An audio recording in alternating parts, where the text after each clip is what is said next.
Okay.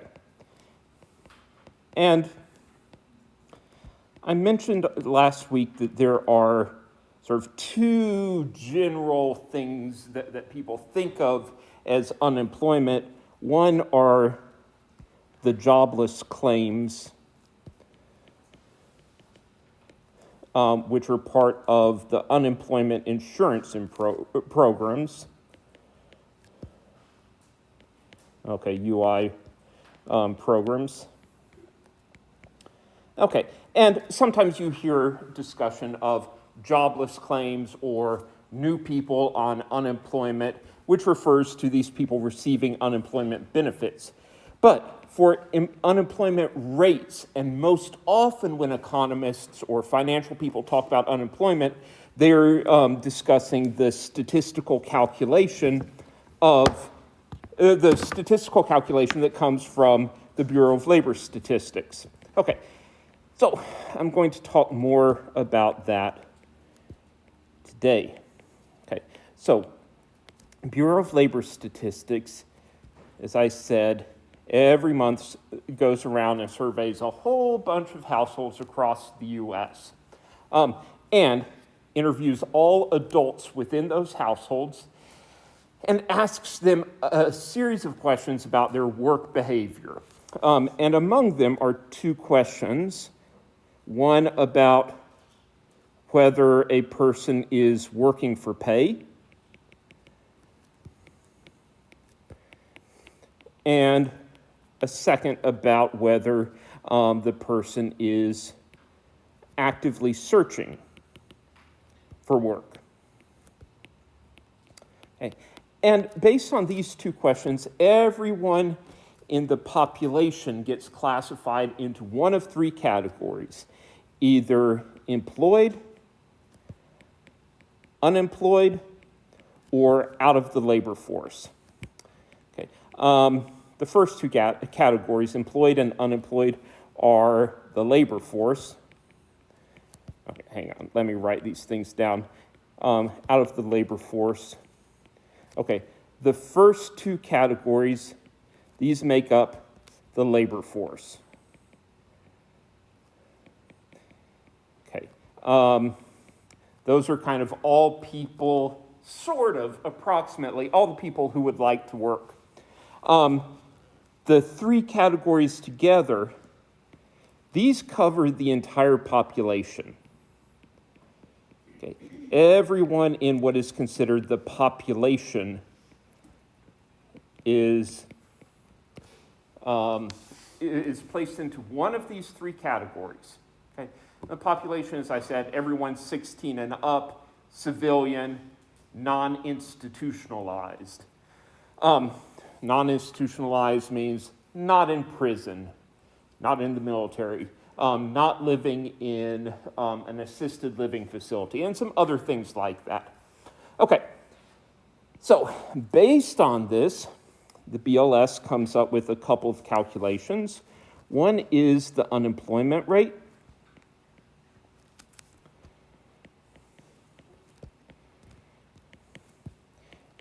And another is the labor force participation rate.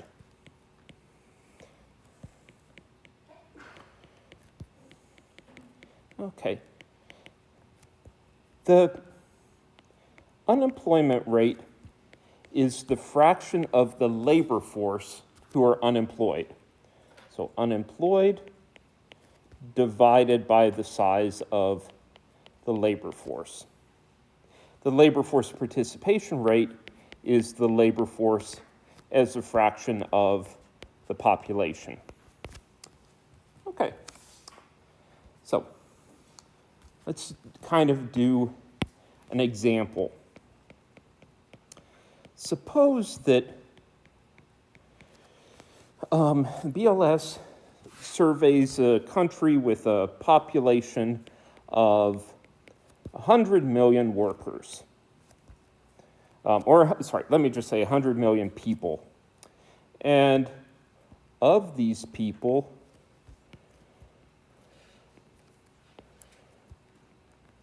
some are employed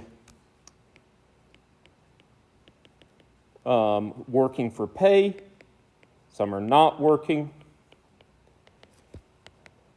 some are, some are working, some are not working, some are searching, and some are not searching. And let me make up some numbers to put into this table. Suppose it's 15 million who are working and searching, 50 million who are not searching, 10 million who are not working and searching, and then the remaining 25 million are not working, not searching. Okay. Now, everyone belongs to one of three groups: employed, unemployed, or out of the labor force. Okay. Do you all remember who is considered employed by the BLS? Allie, were you? Oh. No, I was thinking. Okay. To be considered employed, you are working. Okay, yeah. So that is how many people here?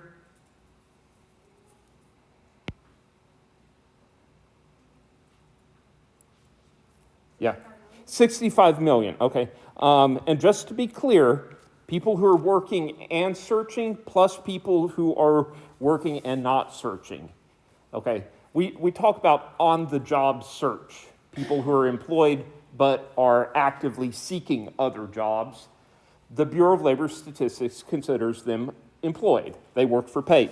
Okay, unemployed are people who do what things? To be considered unemployed, you must be, yeah. Searching for work and not working and searching for work. So how many people is that? 10 million.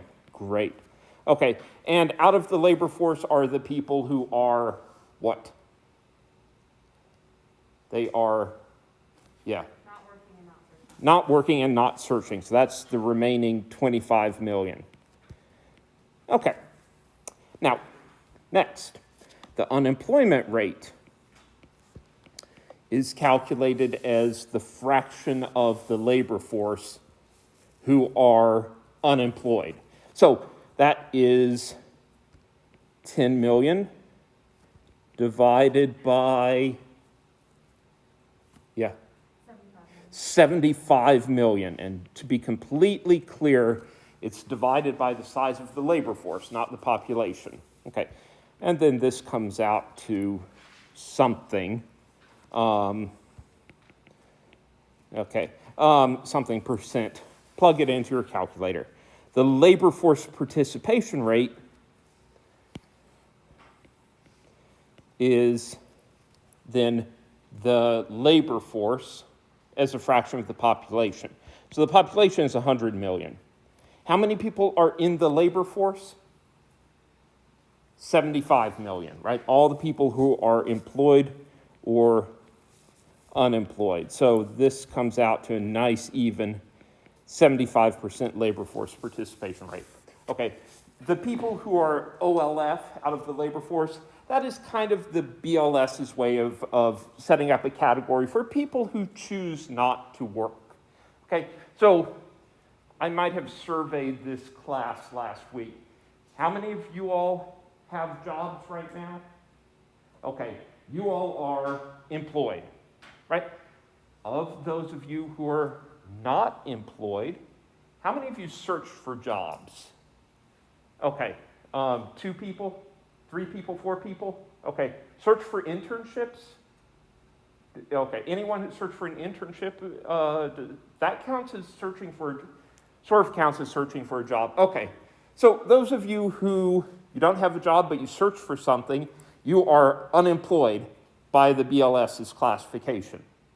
Now, I guess something I should mention is, like, this came up in another class when it was like, well, what about searching for an internship?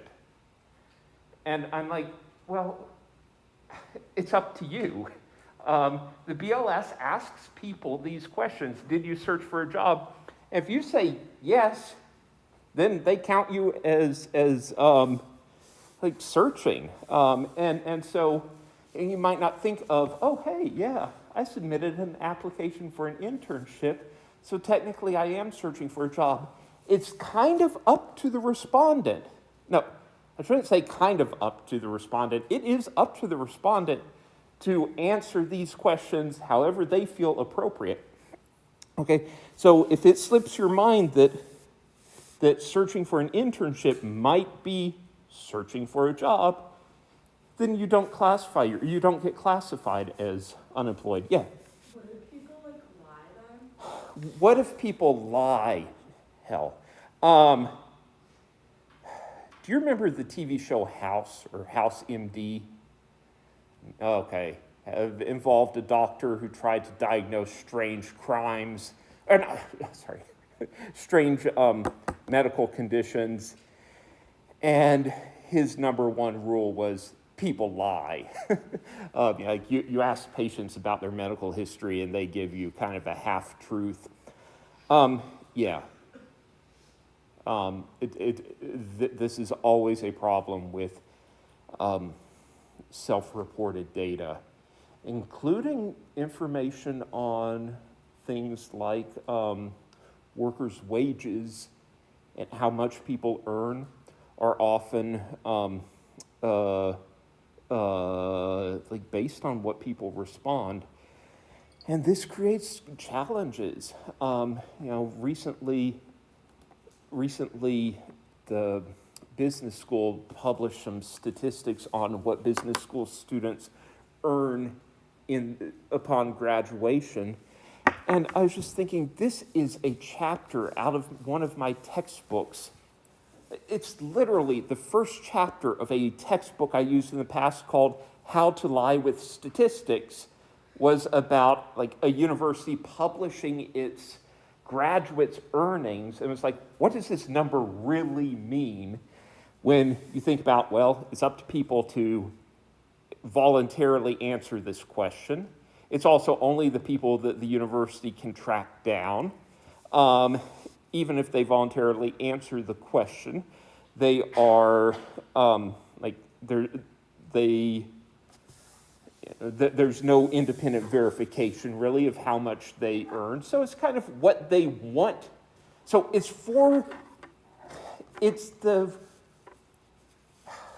what people want to say they earned, and only the people who like their school enough to respond, and only the people who can be tracked down.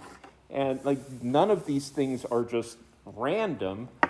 There's probably bias at every point. And so then you end up wondering what in the world this number actually means.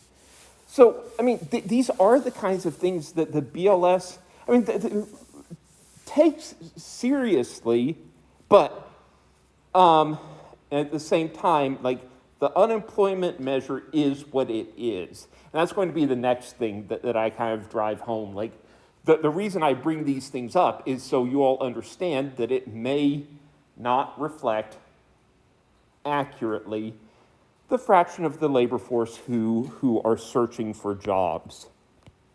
Or, well, would like to find jobs but can't. Okay, so let me do that now. So we would like, I think, we would like to believe that the unemployment rate measures the fraction of workers, or well, the fraction of the labor force who want to work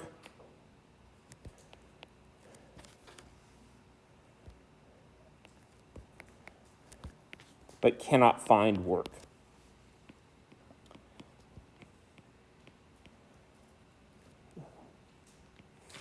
Okay, now, it might be approximately that, but there are some problems with it.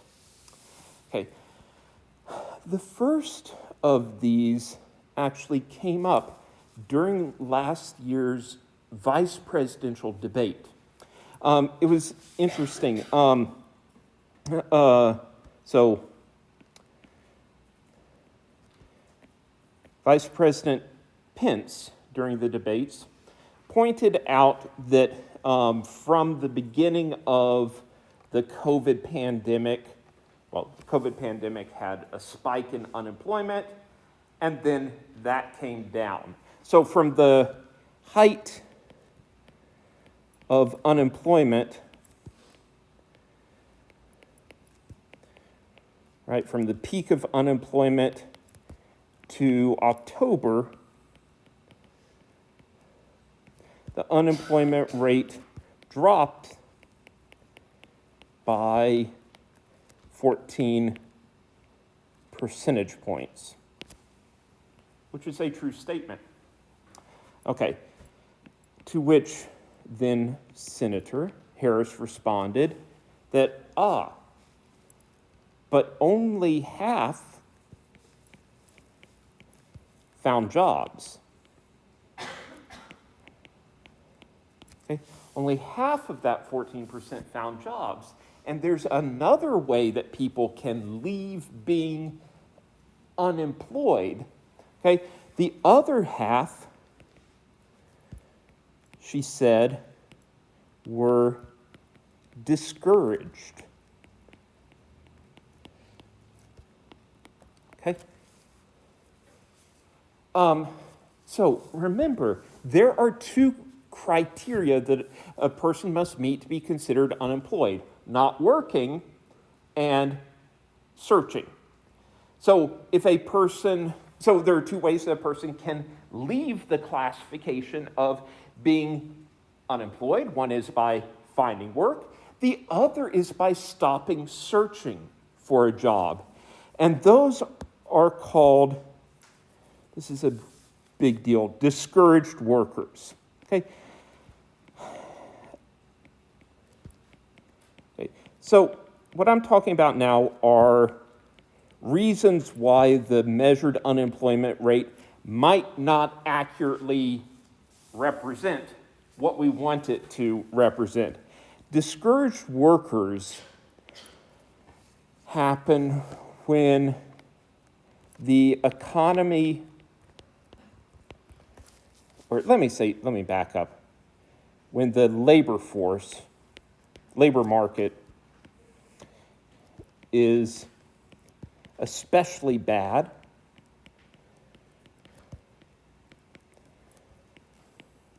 then workers might give up searching.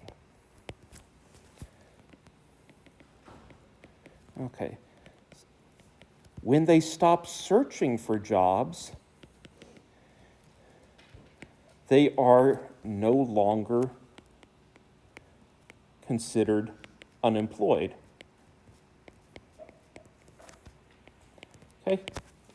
The term that labor economists use for this are discouraged workers. They just give up looking for a job. I mean, imagine that COVID hit and your job had been, a flight attendant or a restaurant server, with airlines substantially cut back, with most restaurants closed to indoor dining. What would be the point of even searching for a job during the worst parts of the COVID pandemic? You don't even bother sending out applications because you know there aren't jobs for people like you. If that's your reaction, you are technically out of the labor force. And again, the way that labor economists would describe you is as a discouraged worker. So Senator Harris's point that half of the improvement in the measured unemployment came from discouraged workers was exactly correct. a good portion of the reduction in unemployment came from people finding jobs again, but in part the apparent improvement was due to people stopping searching. Okay, now let's see. So for this reason, the measured unemployment rate might understate the fraction of people who want jobs, who want but cannot find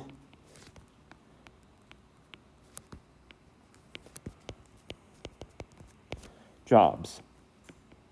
Okay, and I can tell you, like personally, I knew these people a year ago when universities were wondering what's going to happen in fall. All universities cut back on their labor force, or their employment, and even Elon laid off a substantial chunk of professors. I think about probably 10% of professors did not come back from 2020, from spring 2020. About 10% did not return for fall 2020 because they did not have contracts, jobs from the university. And the problem for them was there were no other options for employment. All universities in the area were doing the same thing. Duke University had a hiring freeze, so it wasn't hiring new people, and cut back on some positions that existed. UNC Chapel Hill, the same situation. UNC Greensboro. All of the local universities were doing the same thing. And there really was little point in even trying to search for a job because there were not job openings. It was just simply a tough market for essentially professors. Okay, so as far as the BLS is concerned, those people would be considered out of the labor force, which is really intended to be a category for people who choose not to work. But it's not a perfect measure.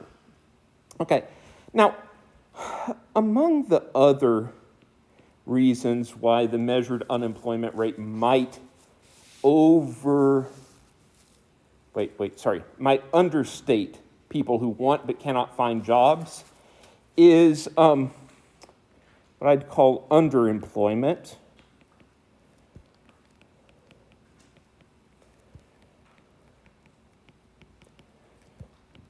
Okay. Another of my good friends went from teaching full-time here at Elon to teaching a couple of sections of a science lab at a nearby university. Okay, it's a substantial cutback in how much she was working. From working full-time to working about a quarter time. Okay, so she essentially did not have a job that did not have the job she was looking for, the job that she wanted, the job that she had previously had. But was she working for pay? Yes. Okay. Anyone who's working for pay is considered employed, even though in her case, she did not have the job she was looking for. So underemployment, these include people who cannot find the hours they want, or cannot find jobs suited to their skills. Right? So if I in my job as a university professor, and the only alternative I can find is delivering food for Uber Eats, I might feel that is a job that is not taking advantage of my skills, a job where I'm overqualified. But as far as BLS is concerned, I'm employed. Okay, so again, for this reason, the measured unemployment rate might understate the fraction who cannot, the fraction who want but cannot find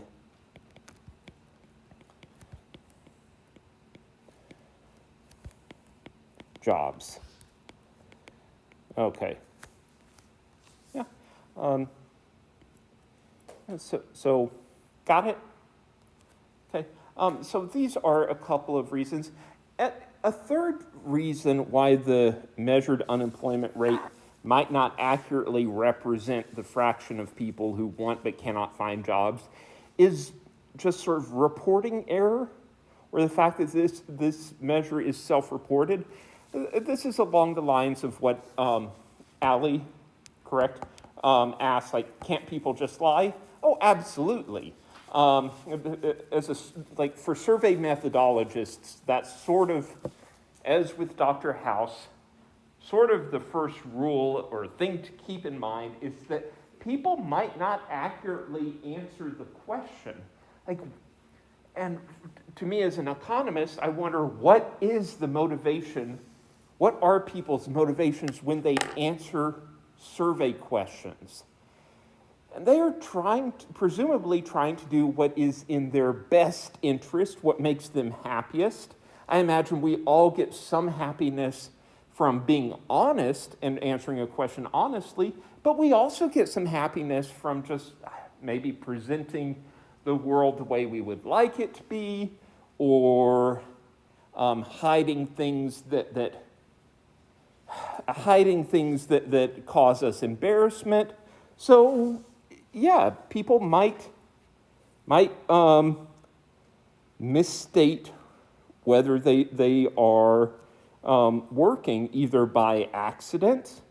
They interpret the question differently from how the BLS intends it, or they've forgotten that they were working, or they forgot that they had been searching, or they thought they had been searching, but that was even further in the past than the question asked. I mean, there are all these reasons for error. Okay, and those errors could go either way. Now, okay, so that was a little talk on reasons why the measured unemployment rate might not accurately represent the fraction of people who want but cannot find jobs. Okay, now, I want to talk about several types of unemployment.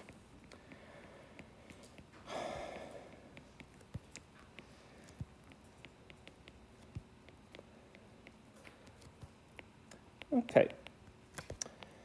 Labor economists generally talk about three very different patterns of unemployment. One is called frictional unemployment.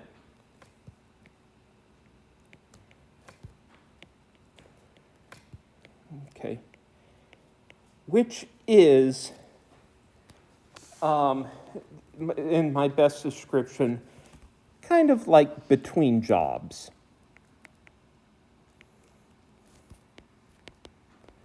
Okay, a person has finished one job, left one job, and they are spending some time searching for the next job. So this is typically short-term. And let's see, short-term, it generally, and generally, it's perhaps a good thing for the economy to have search.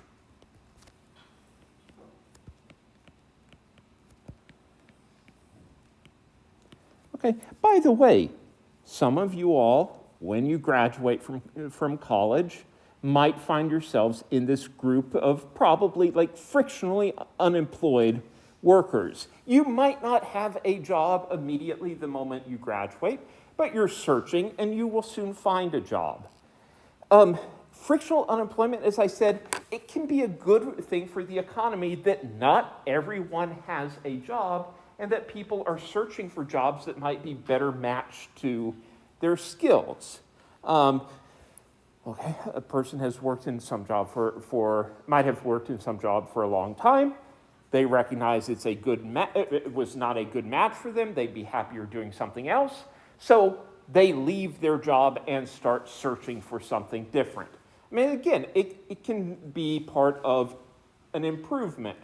Or a firm decides that the worker they have been employing was not a good match for them, and they let that worker go, and then the firm hires someone who is a better match for the firm. Again, that type of layoff, being rehired, does not really represent anything wrong with the economy, and it's just part of a natural search process. And it can lead to improvements in efficiency, like better matches between employers and workers. Okay, a second type of unemployment is called cyclical unemployment.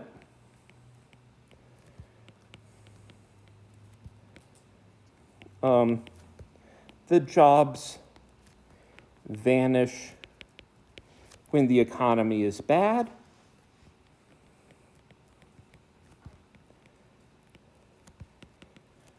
and they return when the economy is when the economy improves.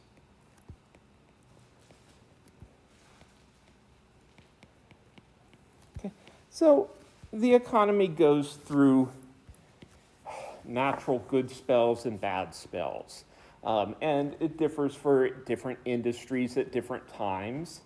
But again, I'll point to the education industry. It was hit very hard by higher education, university education was hit very hard by COVID this past, for this academic year.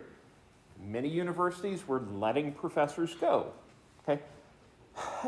It was just because enrollments were down, tuition revenue was down, housing revenue, which funds the university, was down. And those jobs were gone because the demand for attending university during the pandemic was down, okay? But when things return, if things return to being normal again, presumably employment levels will return to what they were previously. That's called cyclical unemployment. It follows like the business cycles that we talk about, these patterns of expansion and recession. But like again, they're good for all industries. There are good periods and bad periods, and it's just natural to have some fluctuation. So, this is generally not very long. Okay, it's not quick, but these people do eventually return to their jobs. Okay. The third type of unemployment is called structural unemployment. This is probably the most worrisome type of unemployment. This is something interferes with the ability of the market to reach full employment. Okay, there is something in the structure of this labor market that prevents jobs from existing for people. And, I would think of, for example, some obsolete industries or dying industries. Yeah, in the U.S., for example, coal mining is an industry that has very much been in decline over the past 30 or 40 years. Those jobs are going away, and they are not coming back. Okay, jobs that go away and come back, remember, that's what we call cyclical unemployment. But there's just a long-term trend toward using less coal, and on top of that, toward coal mining being more automated as much as it still exists. So those coal miners who have lost their jobs are not going to find new jobs. Okay, or you can think of what about the long-term impact of COVID? Okay. I mean, there are going to be industries that are permanently affected by this pandemic. And there will be workers who are, their jobs have forever changed, and their jobs might not be coming back. So let's see, travel has certainly been impacted. Okay? Airlines, will airlines ever be the same? Is that going to be, and economists are wondering right now, is the decline in air travel going to be permanent, or is this cyclical? Will the airline industry bounce back? What about things like the movie industry? Will people ever go to events in crowded movie theaters, sitting directly next to strangers? I mean, travel, tourism. There will be some parts of the world that will not be visited for a very long time because of concerns about COVID in those parts of the world. Even if the U.S. gets COVID under control, other countries are not. My wife and I are sick of just sitting at home for a year and a half, and so we've been daydreaming about, where could we go? And I was like, wonder about the options for go to Europe, do something a little bit different. Are there any places in Europe where Americans can go? And the State Department has placed all of Europe under level 4 restrictions on travel, do not go there unless absolutely necessary, because the U.S. is doing a better job of controlling COVID at this point than most of Europe. And this is going to impact countries that were very dependent on tourism. Okay, so let's see, long-term impacts of COVID. I'm sure you all get these, that some industries will be changed. Okay, just as other industries will be created. But this is harder for the workers who had skills in jobs that are gone. Restaurants.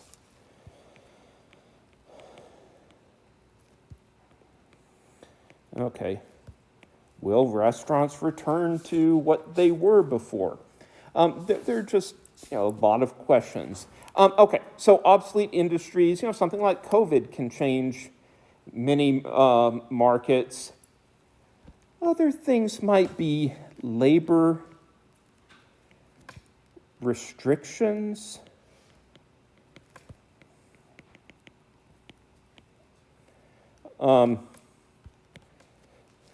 Labor restrictions. let me say, for example,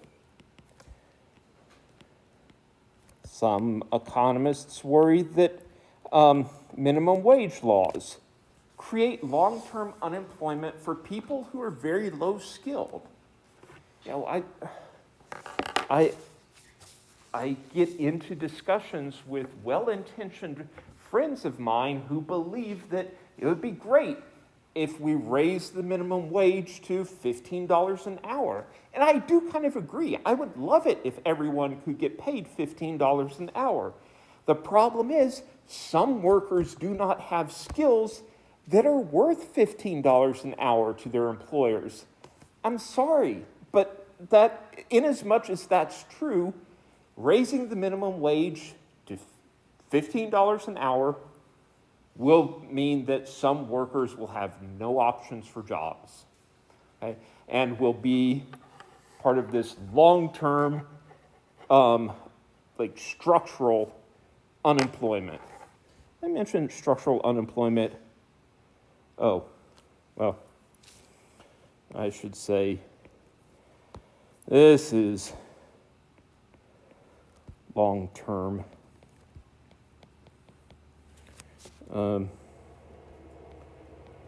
Okay, and I'll add sort of a judgment statement that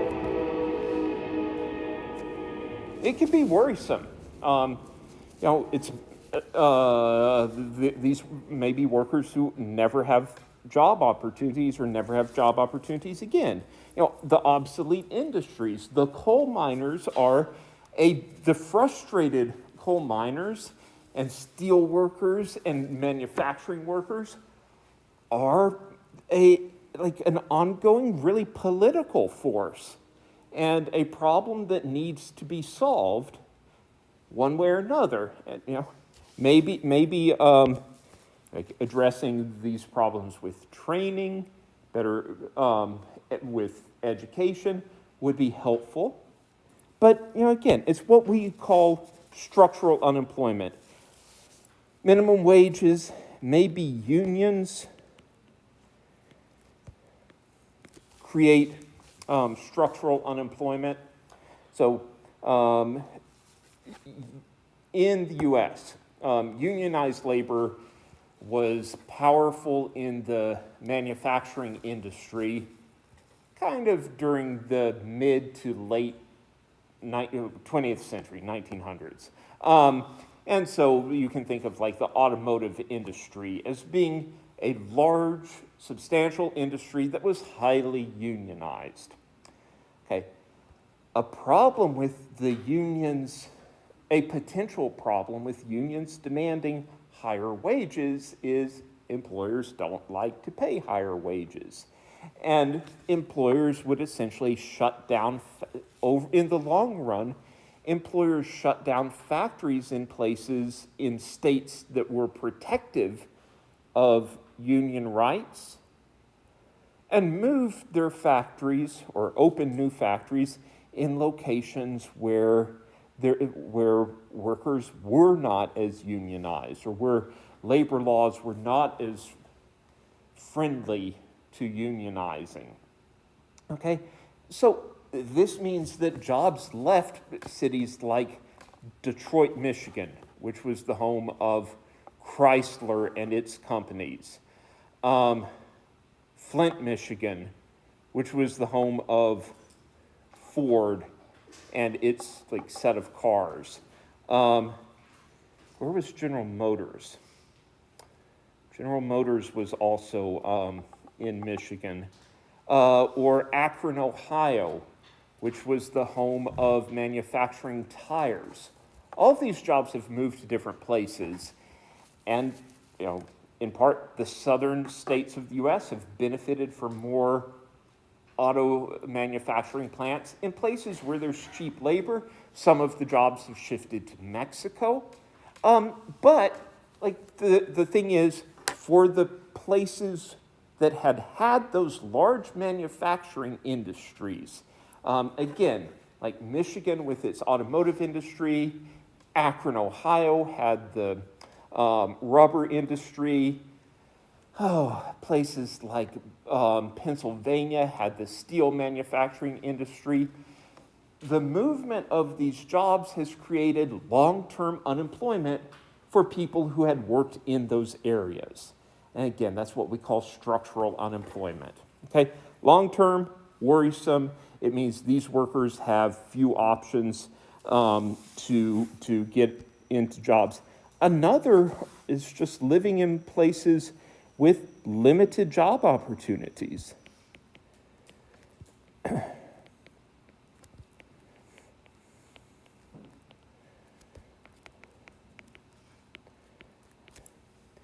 you're born in a place, in a town, in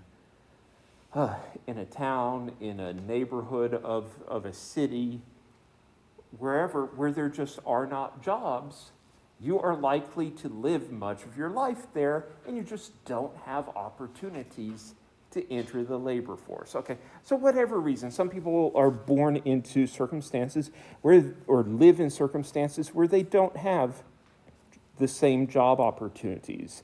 Okay, so got it? Three major types of unemployment. They're all different, and we sort of judge them differently. As I said, the structural unemployment is what labor economists find most worrisome. Cyclical unemployment might be inconvenient, but at least the jobs are going to come back when the industry recovers. Frictional unemployment is, in fact, maybe even good, where people move out of jobs that are bad matches and move into jobs that are better matches, and it just requires a short period of being unemployed. Okay, so have a new topic now. We're still talking about kind of like important macroeconomic measurements. The third one to be aware of or to be knowledgeable about is inflation. Okay. Inflation is a general increase in price levels.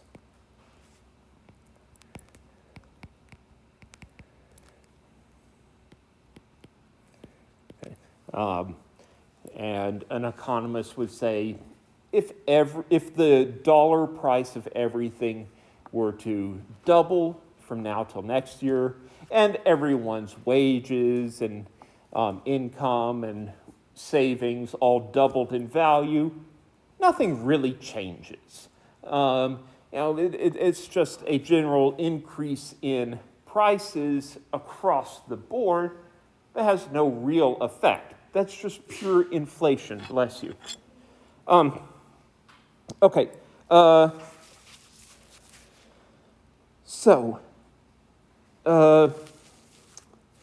let's see. Why do economists care?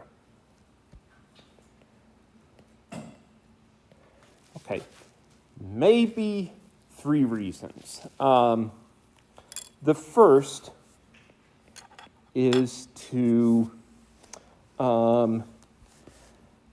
make accurate adjustments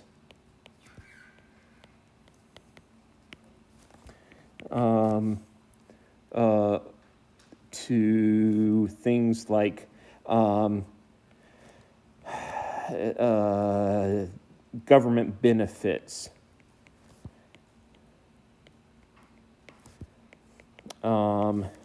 taxes.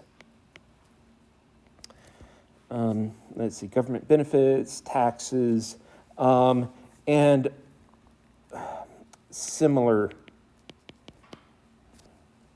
things. Okay. I mean,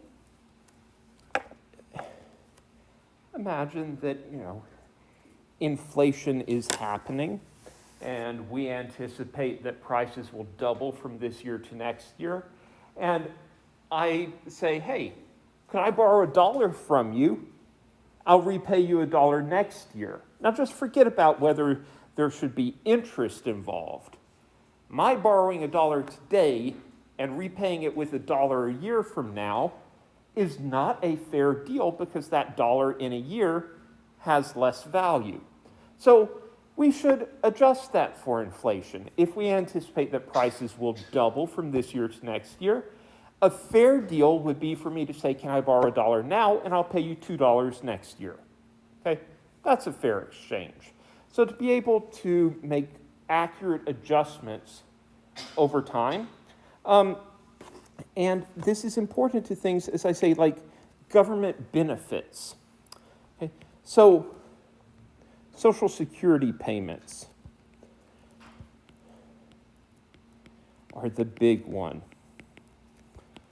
As you all probably know, Social Security has essentially become the primary source of income for most retired people in the U.S. When a person retires, the person is given some, income based on a formula that depends on how many years they worked and how much they earned during those years. Okay. Now, the amount of the Social Security payments would, if prices are changing, if things are becoming more expensive over time, then a fixed Social Security payment would be able to purchase less and less over time. If we promise you $1,000 a month, right now, that's worth $1,000 a month, but when prices start to go up, that same $1,000 can purchase less stuff. Okay? And it kind of depends, like how much less depends on how much prices increase. But if we want to keep this fair, or keep the real value of the benefits fair, then we should adjust for inflation. So, if prices double, then doubling your Social Security payment, in like real terms, keeps it the same.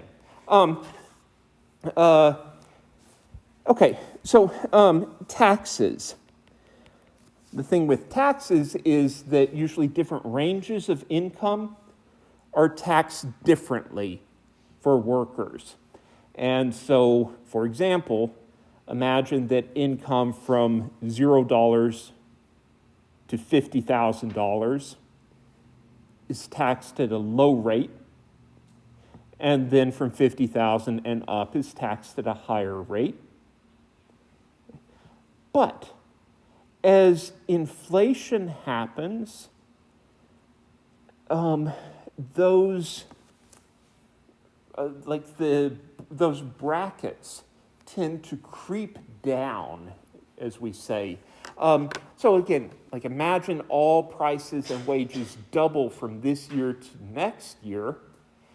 That $50,000 threshold to enter the higher tax bracket next year will be the equivalent of having the threshold at $25,000 this year. Or if we want, a different way of saying that is, if we want to keep it equivalent, that threshold should be doubled because all prices are doubling, all incomes are doubling. So doubling the threshold that moves people into the higher tax bracket just keeps everything equivalent from one year to another. Okay, so again, these tax brackets, these are adjusted for inflation, and we often use the phrase indexed for inflation. Okay, that means that when the benefits and tax brackets are set up, they are automatically linked to measures of inflation, and they automatically adjust based on inflation. Okay? So if the government announces that from 2021 to 2022, they have measured that prices increased by 3% on average, then Social Security benefits will get bumped up by 3%. If they measure that for the following year, prices increase by 4% on average, then Social Security benefits will get bumped up by 4%. And this is all in order to ensure that the benefits that people receive still purchase the same amount of goods. Okay, same thing for tax brackets. They're set up so that they automatically adjust based on inflation. A second reason why economists care about inflation is to make accurate comparisons over time.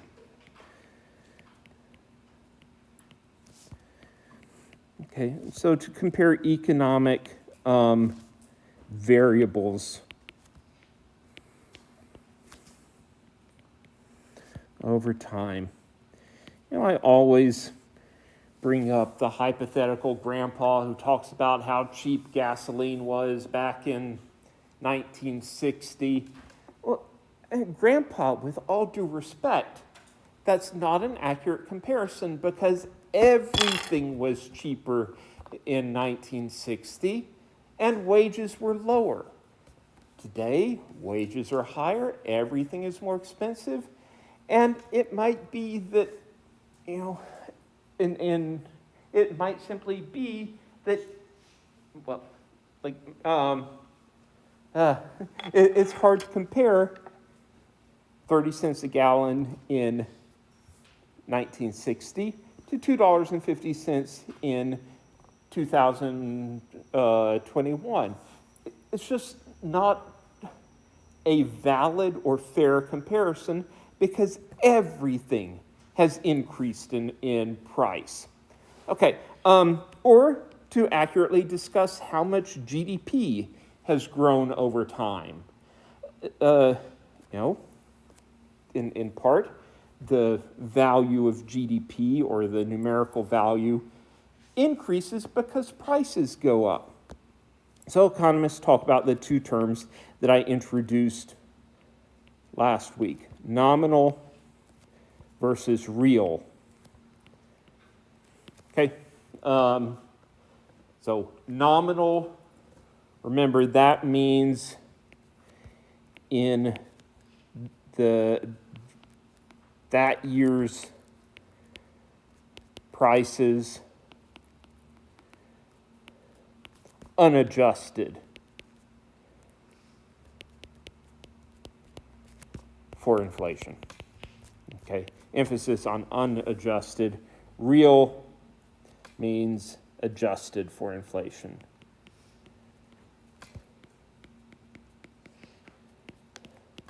Okay, trying to make things equivalent so we can better understand whether the variable or whether the values have really changed, how much they have really changed.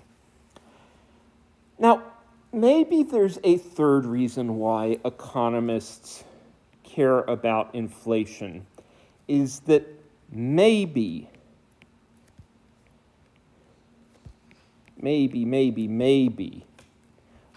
it's a signal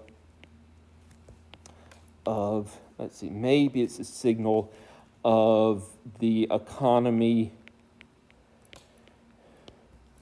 growing too fast. Okay, now, this is a complicated thing to address. Maybe, and what does it mean for the economy to grow too fast? I think I said last week that in macroeconomics, there are many different theories of what drives the macroeconomy. And it's a complicated area, and it's difficult to really study accurately. And there are theories about how business cycles are, or there are theories that maybe it's best to try to manage how fast the economy grows, because if it grows too fast too quickly, then it's going to crash. If that's true, then maybe high inflation is a signal of bad things to come.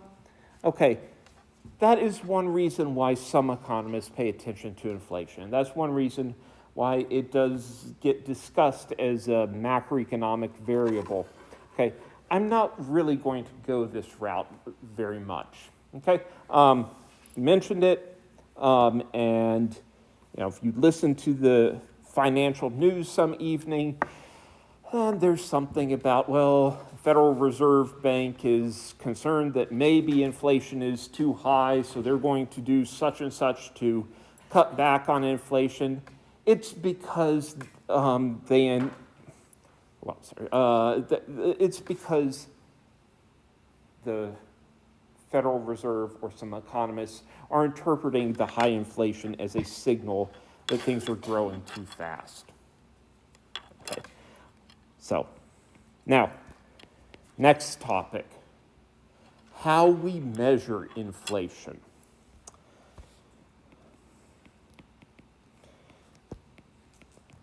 Measuring inflation is almost always done using a price index.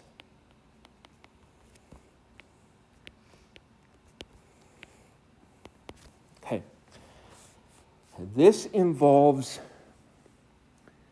a price index involves establishing a fixed bundle of goods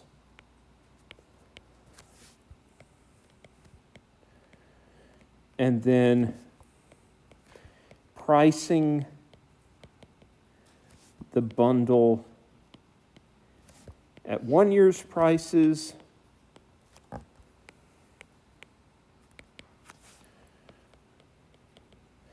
and then pricing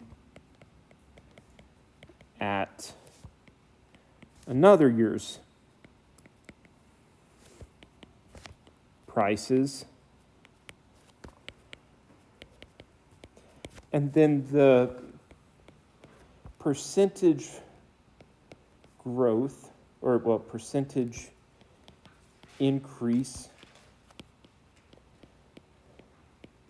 in the cost of that bundle, it becomes the inflation rate.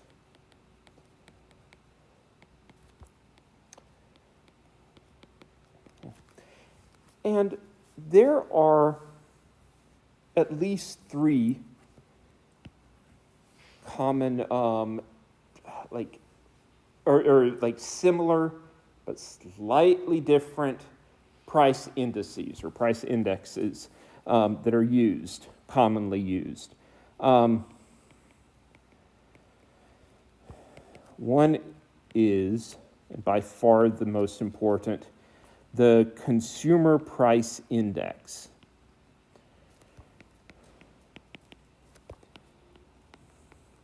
Okay, the Consumer Price Index tries to price out or to calculate the cost of a bundle of goods that a typical household would buy.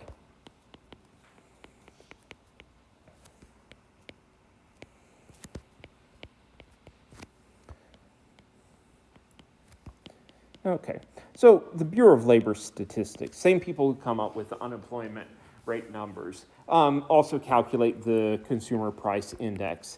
And they establish a set of goods that a typical family would purchase. And so I think of groceries. The typical family might purchase 100 pounds of beef and, 10 dozen eggs and 20 gallons of milk and whatever else in a typical year. Plus, consumer however many kilowatt hours of electricity and rent a house that is 1,500 square feet and whatever. So they figure out what a typical family would spend its budget on, and they calculate the cost in, say, prices for 2019, and then they go out in 2020, calculate the cost of purchasing that same bundle of goods, go out in 2021, calculate the cost of the same bundle of goods, continue doing that year after year. And if that bundle of goods increases in cost by 3% from one year to the next, it's called a 3% inflation rate. Okay? It's sort of capturing an average increase in the prices of goods, but realize that different goods, like each specific good, increases in cost, or has a different percentage increase, right? Percentage increase in the cost of milk is going to be different from the percentage increase in the cost of gasoline. And that'll be different from housing prices. And so the consumer price index is sort of taking a weighted average of all those different increases in order to come up with a general increase in prices of things that households purchase. And so this is useful for figuring out really how much the household's income would need to increase in order to continue purchasing the same bundle of goods. Okay. Again, the best interpretation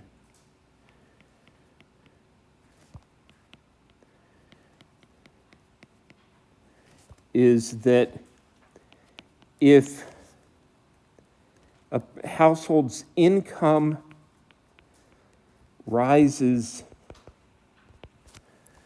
by the CPI inflation rate,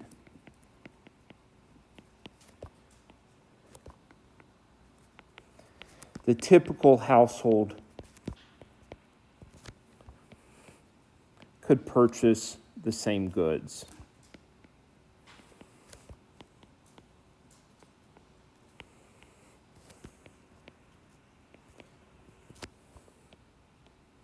Okay, and it's important, it's used very importantly for things like Social Security benefits.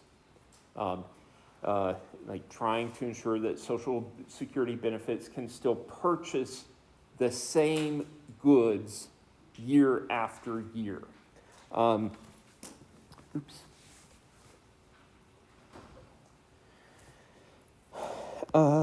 Let's see. Second measure of inflation, there's something called a producer price index. Oh, and I should be clear, the consumer price index, it's called the CPI. CPI. Sometimes I even forget what it stands for. Just CPI, it's the most common measure of inflation by far. But keep in mind, it's only assessing the increase in the costs of things that typical households purchase. And it might not be appropriate for calculating increases in prices in other circumstances. So the producer price index calculates the increase in the prices of inputs, typical inputs into production.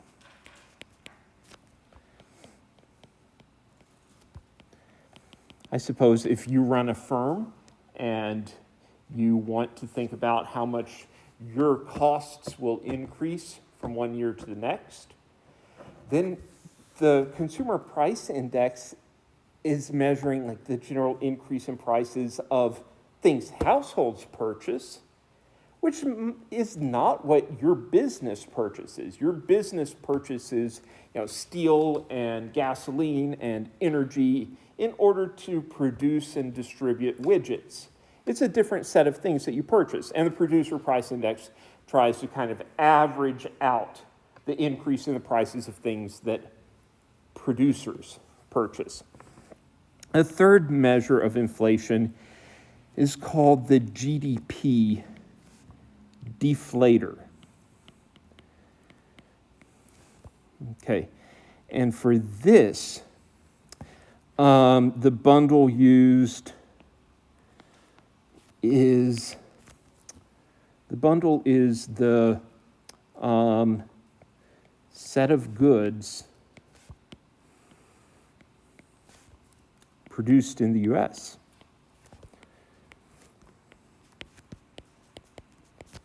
Okay. And all of these measures are capturing slightly different things. So if the price of something that gets imported into the U.S. and used by households goes up a lot, that will impact the consumer price index. So like think about imports of televisions from overseas. If televisions get more expensive, then the consumer price index will, then that increase in the price of televisions will impact the consumer price index. Okay, it is relevant for determining how much more money households would need to be able to afford the same television. But an increase in the price of an imported good doesn't have any impact on the GDP of the U.S. And so if we really want to compare accurately how much the GDP has changed from year to year, it's not relevant. Or if we want to calculate real GDP from one year to another, it's not relevant to account for imported goods in our inflation measure. So that's why we use a different inflation measure. Okay, having said that, okay, there are these three common measures of inflation. They are, in practice, they are far more similar than they are different. Okay, and they are usually highly correlated. Okay, so consumer price index gets the most attention. And the way that the consumer price index works might be along these lines. Okay. I'm going to do a numerical example of calculating the CPI. Imagine that the Bureau of Labor Statistics does some calculations and decides that the bundle that is typically purchased by a household includes every year 100 apples and 200 bananas. Okay. So again, average household, this is what it spends its money on. Okay, I'm keeping this extremely simple. And then the BLS, the people who work at the BLS literally go to grocery stores and look up prices for things. And perhaps they determine that in the year 2000, price of apples was $1. Price of bananas, $1.50. And then in 2010, the price of apples had increased to $2.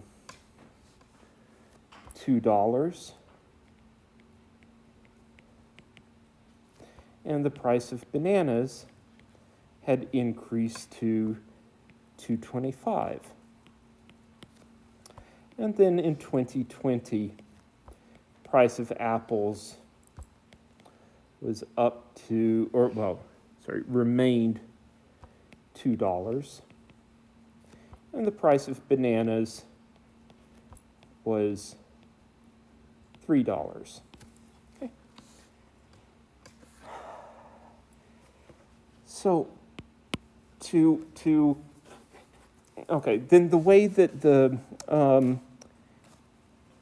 CPI works, find the cost of the bundle in each year. The same bundle, 100 apples plus 200 bananas. So in 2000, 100 apples at $1 a piece, that was $100. The 200 bananas at $1.50 a piece, that is $300. Add them together, and the bundle comes out to $400. Did I do that correctly? I think so, right? Okay. I'm not very good at math. Okay, same bundle then in 2010 costs, same bundle in 2010 costs $200 for the apples. And for the bananas is $450 for the bananas. So add them together, and it comes to $650 to purchase the same stuff. In 2020, it costs $200 to buy the 100 bananas. It costs $600 to purchase the 200 bananas, so it comes to $800. Okay. So they've priced out all of this. In the next step, select one year as the base year. Okay. Often it's the first year used. So, for example, 2000.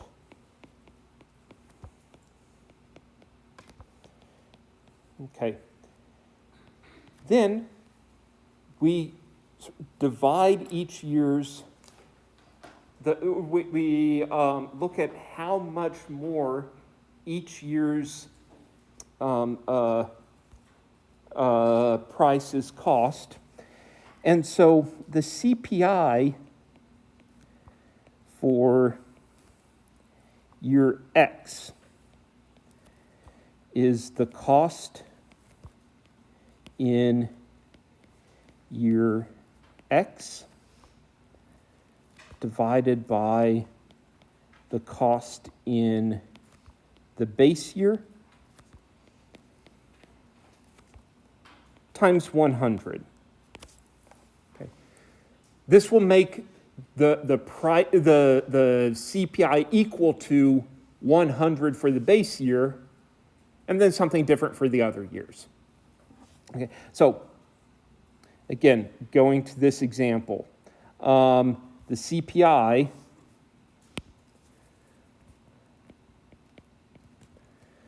remember, it's the cost in this year's dollars divided by the cost in the base year times 100. Okay, so for 2020, cost in 2020 dollars is 400. The base year, sorry, this isn't 2020, this is 2000. The base year is 2000, so it costs $400 in 2000. So times 100, just comes out to 100. Okay, CPI will always be 100 for the base year. For 2010, these goods cost $650. Okay, so 650 divided by 400 is what, oh, goodness, I can't do math. 25 divided by 40 is 50, 62. 162.5? Oh.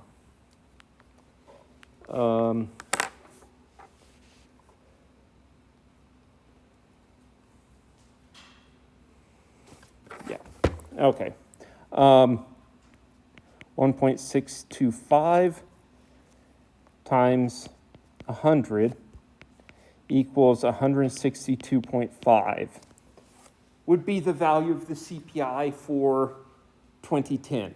And then for 2020, again, the price of the bundle in this year's dollars, 800, divided by the price in the base year, times 100. So this is 2 times 100 equals 200.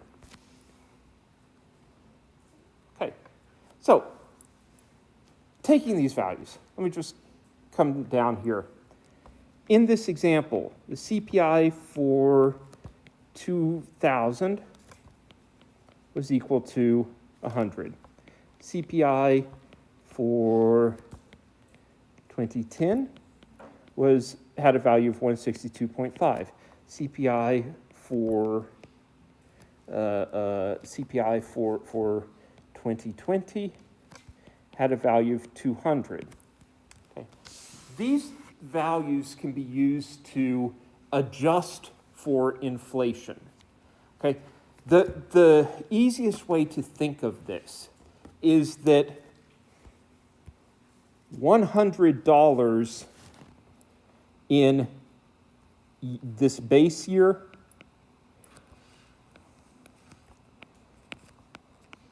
$100 in the base year is equivalent to $162.50 in 2010, and it's equivalent to $200 in 2020.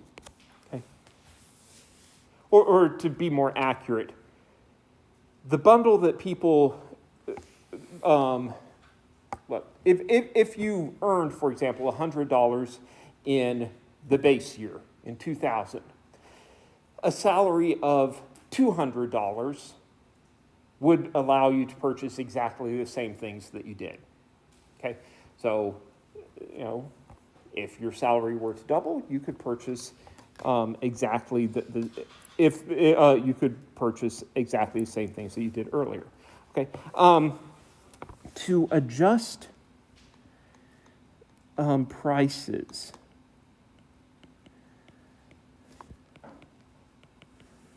Between years.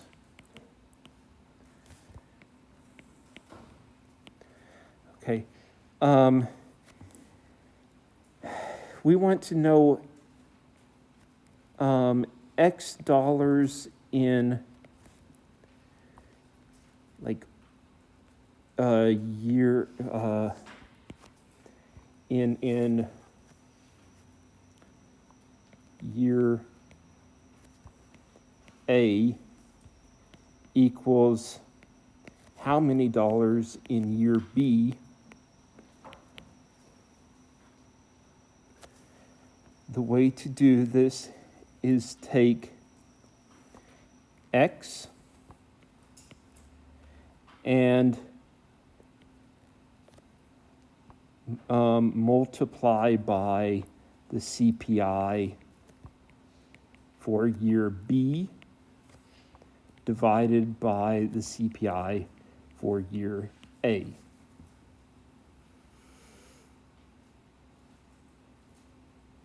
Okay, so here, if we want to make a comparison of, for example, $5,000 in 2010 equals how much in 2020, then take 5,000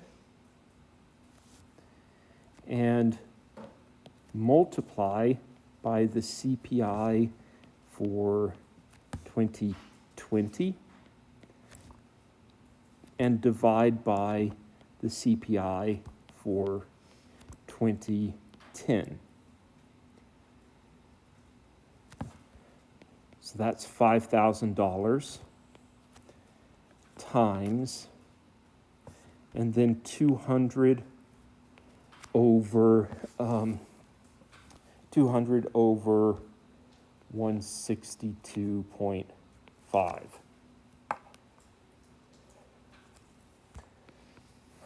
So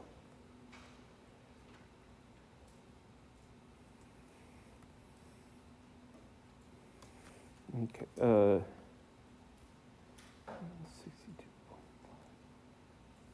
Okay, so I believe this is 5,000 times 1.23, which comes to something like $6,153. Okay.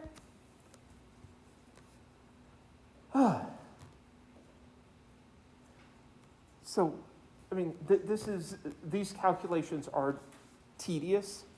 I think one thing to keep in mind is that it is almost always the case that prices increase over time, and so nominal values get larger over time.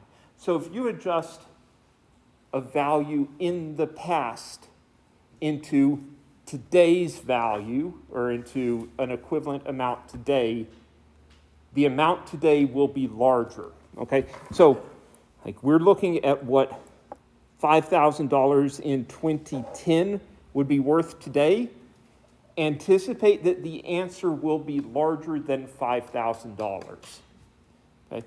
So, basically, that means when you do your multiplication in this step right here, big value goes on top and the small value goes on bottom. Okay. Again, if you're converting into the later year's values, it's going to become larger.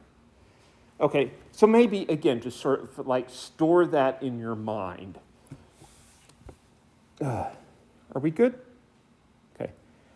Guess what? I like to ask this question on exams. Okay, or like these types of questions where I give you prices in a couple of different years and ask you to adjust for inflation or calculate the CPI, something like that. Okay. Is it clear what I mean by I like to ask these kinds of questions? In other words, make it a priority to learn this. Alrighty. Now, I guess a final topic within inflation. Okay. Reasons why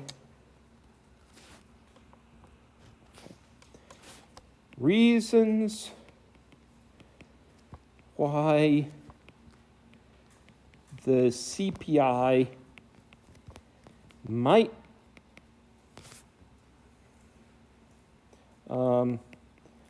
not accurately reflect the cost. Okay, by the way, the CPI literally reflects like how much, or measures how much income would need to increase in order to be able to purchase the same set of goods. But that's not necessarily the same as like how much income would need to increase in order to provide the same standard of living. And maybe if we want to be really fair, like the best idea of how much should we adjust Social Security benefits to ensure that retirees can maintain the same standard of living, same level of well-being, That's different from just like being able to purchase the same goods. Okay, so I'd accurately reflect the cost of the same standard of maintaining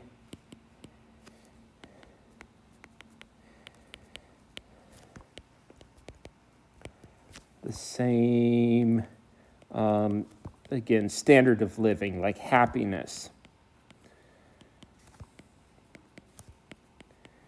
Okay, one is substitution bias.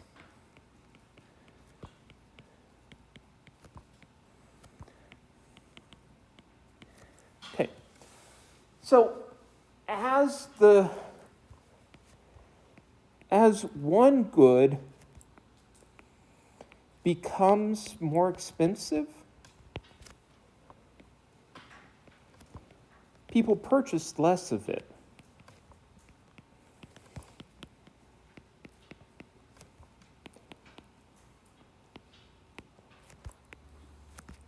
Right? Like, not all the prices are increasing at the same rate. Some goods are becoming more expensive quickly. Some goods are not becoming much more expensive. The CPI fixes the bundle of goods and looks at what the same bundle of goods would cost in 1 year compared to another year.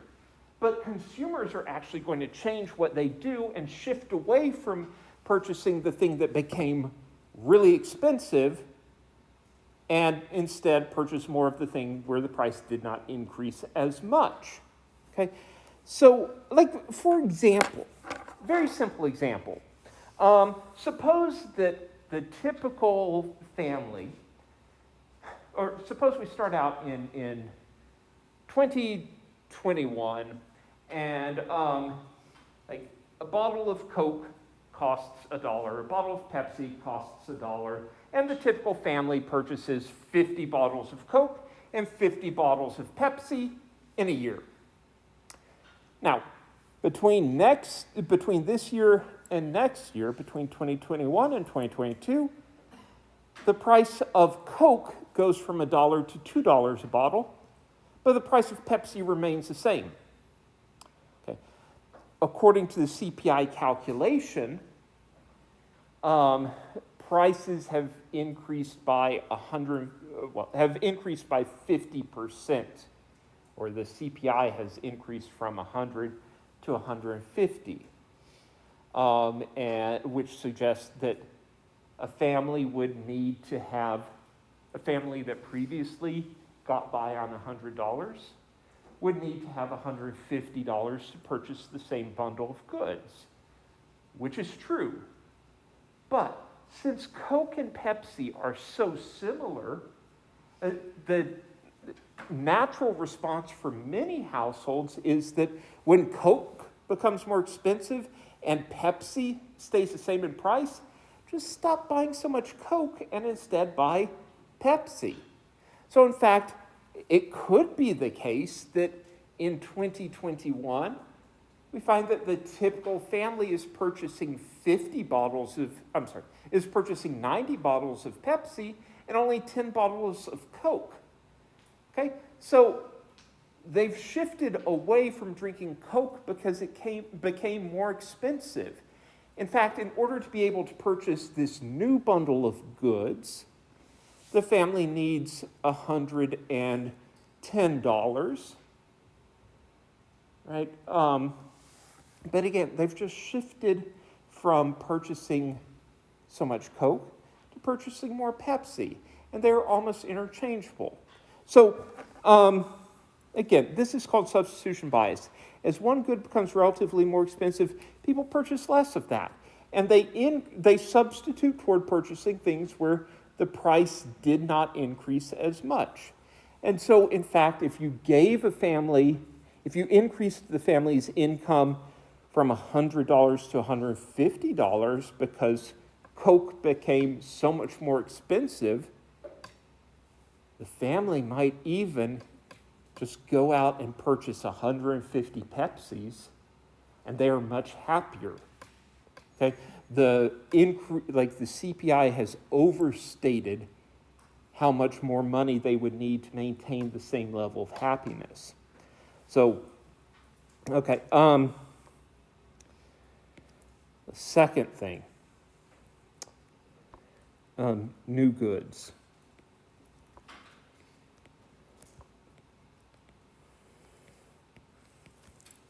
Okay.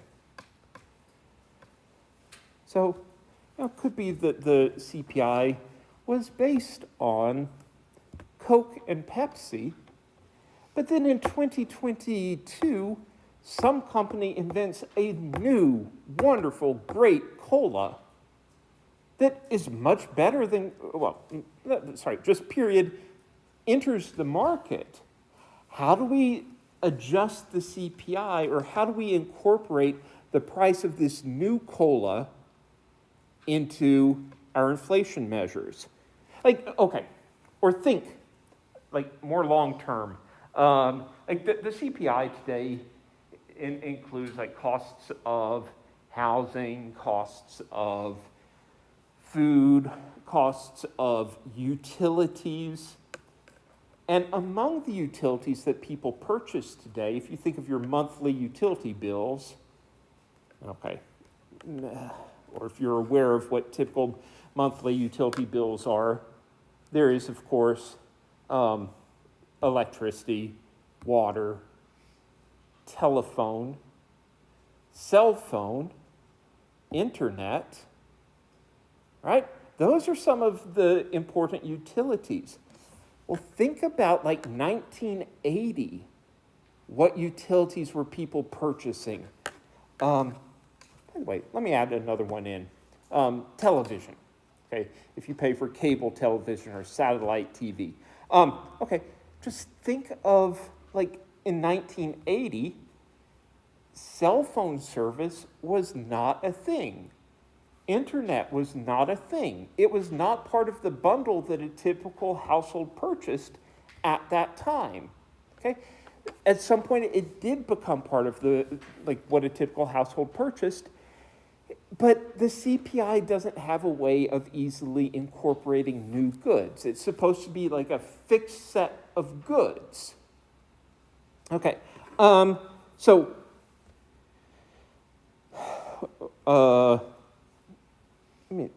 essentially, the CPI is based on perhaps an obsolete, this is an overstatement, but an obsolete or an old-fashioned bundle of goods that households purchased. And when new goods come along, they might become an important part of a household's budget, but they are not included in the CPI. Third thing is quality. Okay. Typically, over time, goods have increased in their quality. You all can probably remember what televisions were like when you were a kid, right? When you were a young kid, your family did not have a large 50-inch TV yet, did it? Okay. Do you still have one of those, tube televisions? Okay, they're maybe yay big, was the fancy one. Or you had a small but expensive flat screen TV. Televisions have become much higher quality over time. Same thing for comparing cable television over time. We can price out what cable cost in 1980 versus what cable costs in 2020, but the products are different. In 1980, cable television might have been 13 channels. In 2020, it is 500 different channels of stuff, and presumably higher quality. At least you're getting more channels. Okay, so if the price of cable television stays the same, but it increases in quality, then people are in fact enjoying a higher standard of living. Oh, I am so sorry. At the same cost. I apologize.